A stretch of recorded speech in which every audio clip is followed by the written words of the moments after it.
hello Suvankar and welcome to CGV Mentors.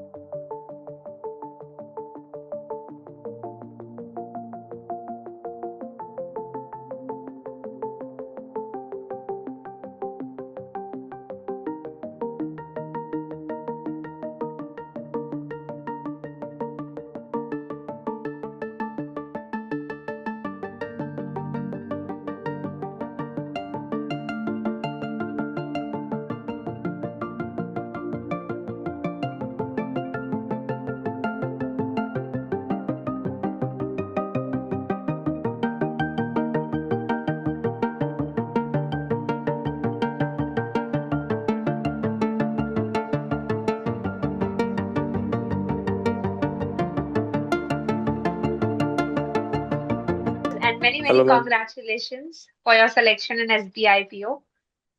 Thank you ma'am. So we would like to know कि thank you आपकी ma'am. Journey कैसी रही, आपने किस तरीके से प्रिपरेशन स्टार्ट की. So just tell us little bit about your preparation journey कि कैसे आपने शुरू किया SBI PO के लिए प्रिपरेशन. एक्चुअली मेरा पहले से ही एक इंक्लिनेशन था टुवर्ड्स पब्लिक सेक्टर। तो ड्यूरिंग मेरा engineering days were not that good. Also मैं कोविड बैच का था, तो कोई भी पीएसयू मेरे ब्रांच के लिए आया नहीं था।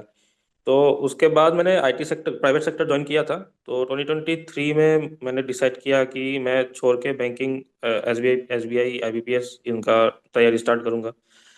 क्योंकि मैंने जॉब के साथ भी करने का ट्राई किया था, लेकिन थोड़ा सा दिक्कत आ रहा था। तो उसके Okay. बाद मैंने शुरू किया। तो 2024 में मेरे मेरा आईबीपीएस नहीं निकला था, और एसबीआई में नहीं दिया था कि हुआ ही नहीं था, तो दे नहीं पाया था। तो 2024 में मैंने फिर से स्टार्ट किया क्यूआरई। जैसे मैं करता गया, और जीए के लिए मैंने सीजीबी मेंटर्स यूज़ किया था। तो अच्छा. उनका रेगुलेटरी वाला यूज़ किया था मैंने, तो वो वाला मुझे उसमें भी काम में आ गया अच्छा. अच्छा. तो एसबीआई पीओ आपने में।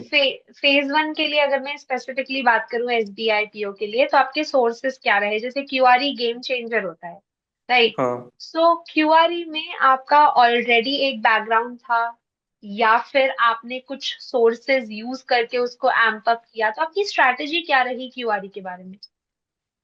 क्यूआरई का मैंने एक्चुअली थोड़ा सा करके रखा था ड्यूरिंग कोविड, बिकॉज प्लेसमेंट थोड़ा अनसर्टेन हो गया था। तो उसके बाद थोड़ा थोड़ा मैं जानता था उसके बारे में।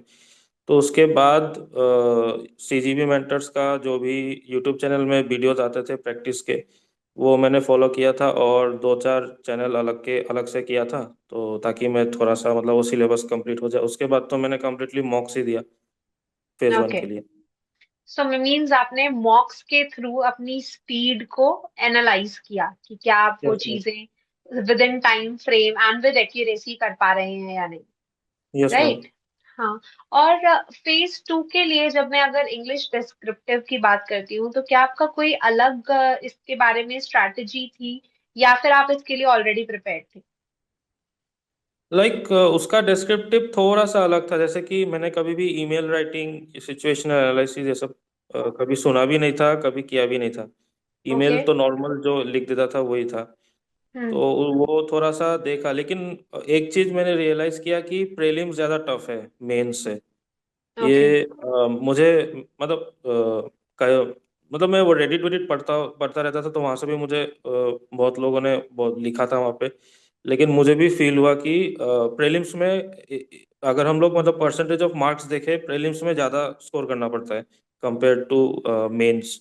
और साथ ही साथ मेंस में हमारे पास मेमोराइजेशन वाला चीज़ें भी होती है, जैसे कि जीए एक काफ़ी स्कोरिंग पार्ट हो जाता है अगर अच्छे से किया गया है तो। और डिस्क्रिप्टिव राइटिंग भी एक अच्छा स्कोरिंग पार्ट है। और इंग्लिश वाला पेपर ऑल्दो अभी 20 मार्क्स का हो गया था, पर फिर भी इट्स ए नाइस थिंग। ये तीन सब्जेक्ट मिलके काफ़ी बूस्ट कर सकते हैं।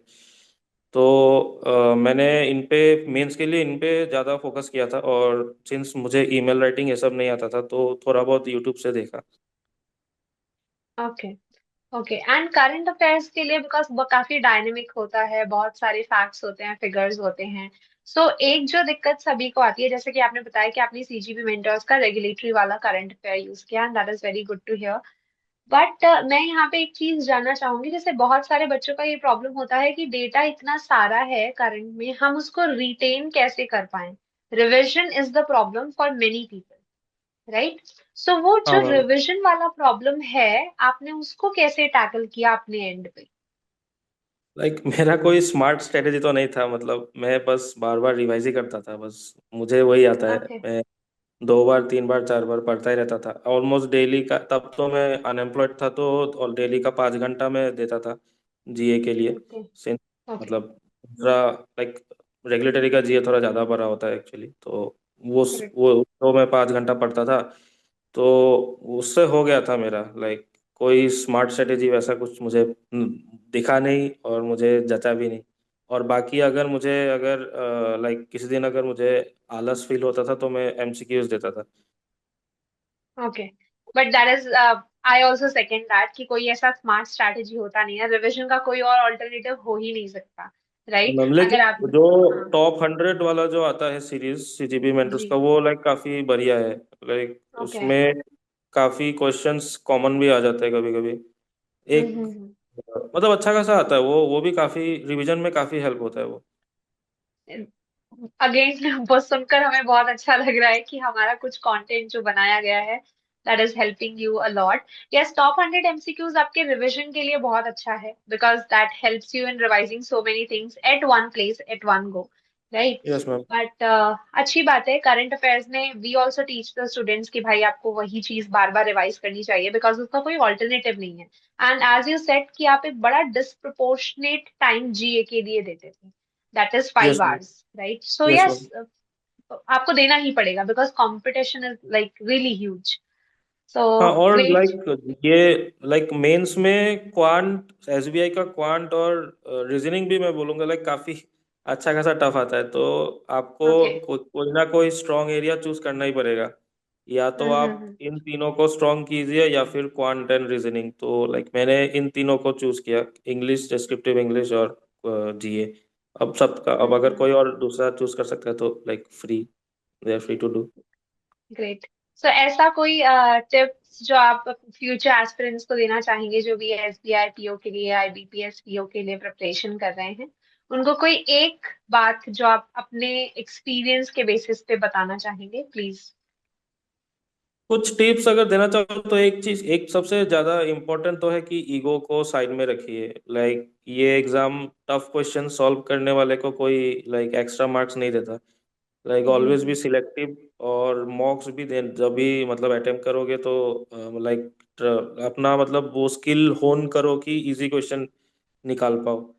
और नाइस। काम, लाइक एम एस धोनी जैसे, धोनी टफ से टफ मैच में भी कामनेस रखते थे और डिसीजन अच्छे से लेते थे। वो वाला चीज डेवलप यहाँ पे भी काम में आएगा, क्योंकि टाइम लिमिटेड होता है। क्वेश्चन आ जाता है, जैसे कि स्टार्टिंग वाले 10 क्वेश्चन अगर टफ हो गए तो घबराना नहीं है, पीछे में जाना है। कभी कभी मिडिल में इजी क्वेश्चन होता है, लास्ट में होता है। तो इजी क्वेश्चन को सबसे पहले अटेम्प्ट करना है, उसके बाद अगर टाइम बचा तो टफ वाले पे जाओ। और इंग्लिश को कभी इग्नोर नहीं करना चाहिए। इग्नोर नहीं करना चाहिए। Plays a very great role in both. अभी तो 40 मार्क का हो गया है प्रीलिम्स। करेक्ट। प्रीलिम्स में भी काफी डिस्प्रोपोर्शनेट वेट है उसका, और मेंस में भी काफी हेल्प करता है। और मेंस का जो, अगर क्वांटम रीजनिंग उतना अच्छा नहीं है तो डरने का जरूरत है नहीं, प्रीलिम्स क्लियर करे। उसके बाद मेंस में अगर थोड़ा सा अगर क्वांटम रीजनिंग वीक है तो बाकी सब्जेक्ट से मेकअप करने से भी अच्छे से आराम से सिलेक्शन हो जाएगा। ग्रेट। एक आपने बहुत अच्छी बात कही कि आपको सेलेक्टिव होना बहुत जरूरी है। चाहे आप एसबीआई पीओ दें, या आप आरबीआई दें, या आप सेबी दें, किसी भी एग्जाम में आपके selection of question is very very important, yes ma'am. Right? So great Shubhankar, very very nice talking to you. Thank you so much हमारे प्लेटफॉर्म से जुड़ने के लिए, एंड ऑब्वियसली हमारा सोर्स आपको कहीं ना कहीं हेल्प कर पाया, and we wish you all the very best आपके आगे के फ्यूचर के लिए in SBI PO. Thank you ma'am. Thank you so much Shubhankar.